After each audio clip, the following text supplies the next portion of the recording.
Daniel sees a vision of 4 creatures, with special emphasis on the 4th, which will be linked to the end times, the last one. But to understand the vision, you have to first take note of an earlier revelation that was actually given to the king, Nebuchadnezzar, who's actually part of this, in a dream. And the king has a dream, and he says that anyone, I want to hear the interpretation, I'm troubled by it, but I'm not going to even tell you what the dream is.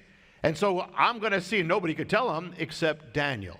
God gives to Daniel the dream and the meaning. So here it is. I'm reading now from Daniel 2. This corresponds with Daniel 7. Daniel 2. And here we go. Verse 31. You, O king, says Daniel, were looking, and behold, there was a single great statue. That statue was large, extraordinary splendor, was standing in front of you. Its appearance was awesome.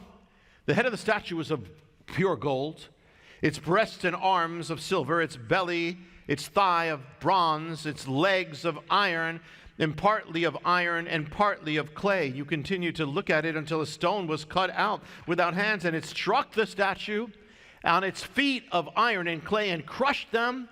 Then the iron, the clay, the bronze, the silver, the gold were crushed all at the same time, became like chaff from the summer threshing floor, and the wind carried it away, so there's no trace of it anymore to be found. But the stone that struck the statue became a great mountain and filled the whole earth. Okay, now one more thing to see here. Now Daniel is going to interpret that. So now look at verse 36.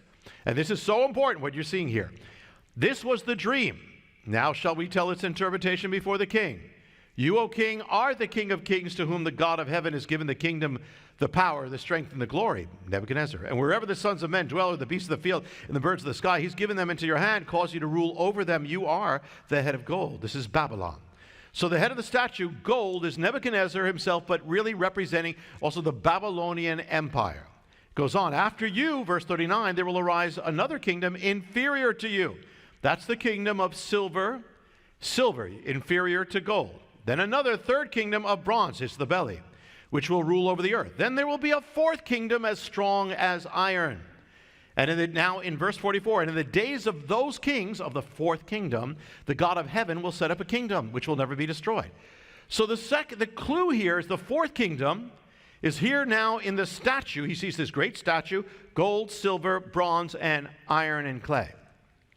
The fourth kingdom links up with a fourth creature. Of course, every part of the statue links up with one of those creatures.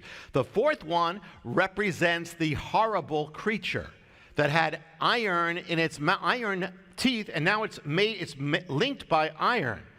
Now, so you have 2 pictures of world history, and each one has 4 parts to it.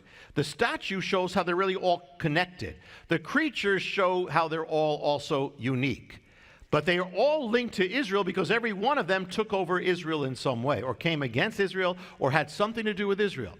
Notice it moves from gold, silver, bronze, and iron. What's happening? It's degrading. It is getting, you start with gold, you end up with iron and clay. It's getting degenerating as it goes. It's getting worse.